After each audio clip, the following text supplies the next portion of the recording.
Qala Allah wa qala Rasul wa qala sahabat. Rasulullah sallallahu alaihi wasallam bersabda. Allah Subhanahu wa taala berfirman, Nabi sallallahu alaihi wasallam pernah bersabda.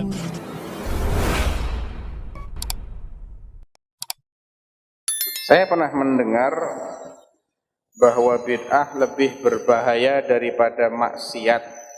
Apakah ini benar, Ustadz, dan bagaimana penjelasannya? Dari beberapa sisi iya. Jadi ini pertanyaannya kan umum ya. Bid'ah itu macam-macam tingkatannya, levelnya macam-macam. Ada bid'ah mukaffirah yang sampai menjadikan pelakunya itu keluar dari Islam. Ada bid'ah yang ghairu mukaffirah. Ada bid'ah yang tidak sampai menjadikan pelakunya keluar dari Islam. Maksiat juga ada yang dosa kecil, ada yang dosa besar. Jadi kalau mau kita komparasikan secara umum, bid'ah secara umum dengan maksiat secara umum, bahaya bid'ah, betul. Karena apa? Pelaku maksiat itu sadar dia ini orang tidak baik. Dia ini sedang berbuat dosa. Tapi pelaku bid'ah, siapa yang sadar kalau dia sedang berbuat bid'ah? Tidak pernah dia merasa, saya ini berbuat bid'ah. Tidak, saya ini ibadah. Saya ini lagi beramal soleh. Ibadah kok dilarang. Ibadah kok disalah-salahkan, disesatkan. Ini letak bahayanya di sini. Akibatnya apa? Akibatnya orang yang terjerumus dalam bid'ah sulit bertaubat. Karena tidak pernah merasa salah. Kecuali kalau dia ngaji, ikut kajian tentang definisi bid'ah, definisi sunnah seperti apa, baru dia sadar. Itu pun juga belum jaminan, kecuali kalau dia mau objektif. Dia benar-benar independen dalam mencari kebenaran, tidak ada fanatisme. Karena fanatisme itu bisa menutupi kebenaran yang sudah ada di depan mata. Pokoknya, ya, dalilnya biasanya pokoknya. Itu fanatik namanya. Kecuali kalau dia benar-benar lebih takut kepada Allah Subhanahu wa taala, lebih takut tentang nasib dia di akhirat dan tidak sedih kehilangan dunia. Karena banyak bid'ah itu dipelihara karena dia merupakan penghasil duit. Di Solo pun tiap tahun ada bid'ah yang makin tahun makin besar, karena itu adalah ladang-ladang fulus buat para pelakunya, para panitianya. Miliarder mereka dari bid'ah ini. Bagaimana mungkin kalau mereka bukan semata-mata mencari keselamatan akhirat, mereka mau meninggalkan peluang-peluang emas itu. Ya. Jadi bahaya memang. Bahaya. Baik bid'ah amaliyah maupun bid'ah i'tiqadiyah. Bid'ah dalam masalah akidah itu lebih berbahaya lagi. Antum pernah dengar kisahnya orang-orang Khawarij? Pernah dengar hadis tentang orang Khawarij? Pernah dengar enggak? Belum pernah. Kalau belum pernah saya ceritain sedikit. Nabi sallallahu alaihi wasallam itu suatu ketika sedang membagi-bagikan ghanimah, harta rampasan perang. Tiba-tiba ada satu orang laki-laki yang dijuluki Dzul Khuwaisirah. Dia nyeletuk begini, ya Muhammad i'dil fa innaka lam ta'dil. Muhammad, yang adil kalau bagi-bagi ya. Kamu barusan gak adil nih bagi-baginya. Kurang ajar enggak? Manggilnya langsung nama. Dan nyuruh Rasulullah untuk berlaku adil dan menuduh beliau tidak adil. Ini sudah murtad ini sebetulnya. Statusnya secara dalam bahasa fikih ini kurang ajar sama Rasulullah dan sampai kepada tingkat riddah. Langsung ada sahabat yang usul, Umar bin Khattab kalau nggak salah, ya Rasulullah, i'dzan li an adriba unuqah. Baik. Izinkan aku untuk menebas lehernya aja ya Rasulullah. Munafik ini orang.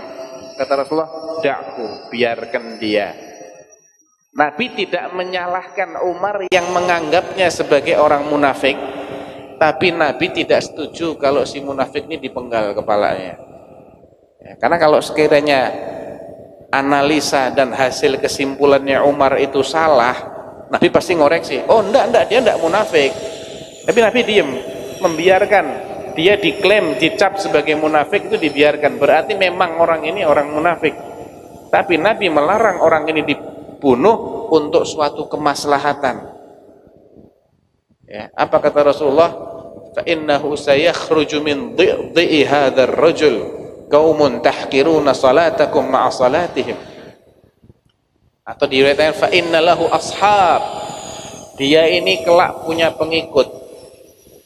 Pengikut-pengikutnya orang ini, kalau kalian wahai para sahabatku membandingkan antara sholat kalian dengan sholat mereka, niscaya kalian akan meremehkan sholat kalian. Kalau kalian mau bandingkan rajinnya mereka membaca Quran dengan rajinnya kalian baca Quran, kalian akan remehkan bacaan kalian. Dan kalau kalian mau bandingkan rajinnya mereka saum dengan rajinnya kalian saum, puasa, kalian akan remehkan puasa kalian. Yaqra'unal Qur'an, mereka memang rajin baca Quran. La yujawizu taraqiyahum, wa fi riwayah hanajirahum. Mereka memang rajin baca Quran, tapi tidak melampaui taraqi, jamak dari turquwah, tulang apa namanya? Ayo, dokter lu. Selangka. Betul. Ini dokter yang enggak tahu ini. Udah lama. Apa ini tulang yang sini ini? Iya wes pokoknya itu.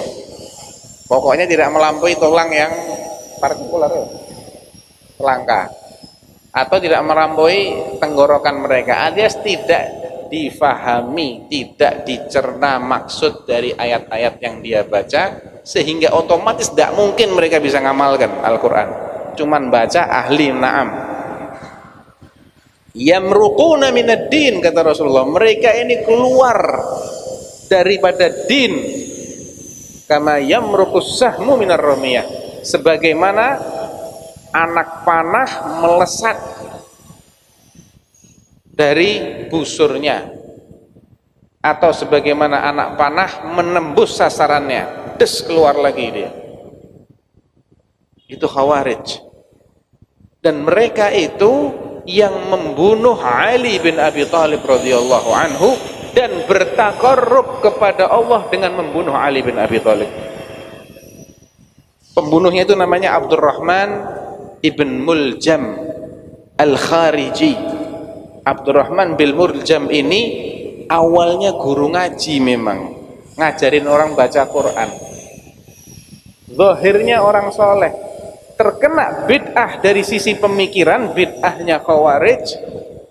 Dia mendekatkan dirinya kepada Allah dengan membunuh sahabat paling mulia yang hidup saat itu, Ali bin Abi Thalib, menantu Rasulullah SAW, satu dari sekian puluh, dari 10 sahabat yang dijamin masuk jannah.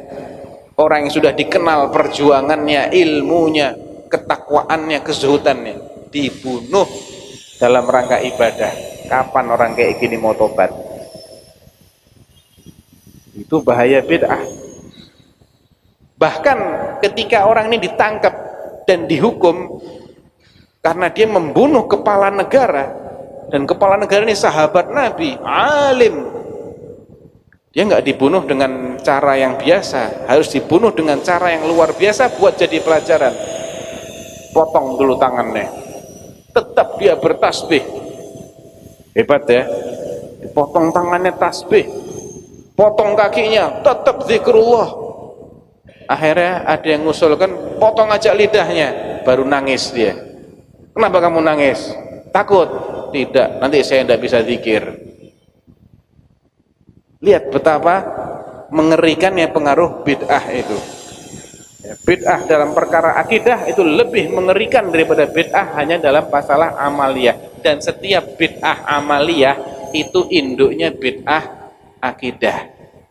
Orang yang masih mengamalkan bid'ah walaupun sudah diberitahu itu bid'ah, berarti akidahnya nggak beres. Qala Allah wa qala Rasul wa qala sahabat. Rasulullah sallallahu alaihi wasallam bersabda, Allah Subhanahu wa taala berfirman, Nabi sallallahu alaihi wasallam pernah bersabda,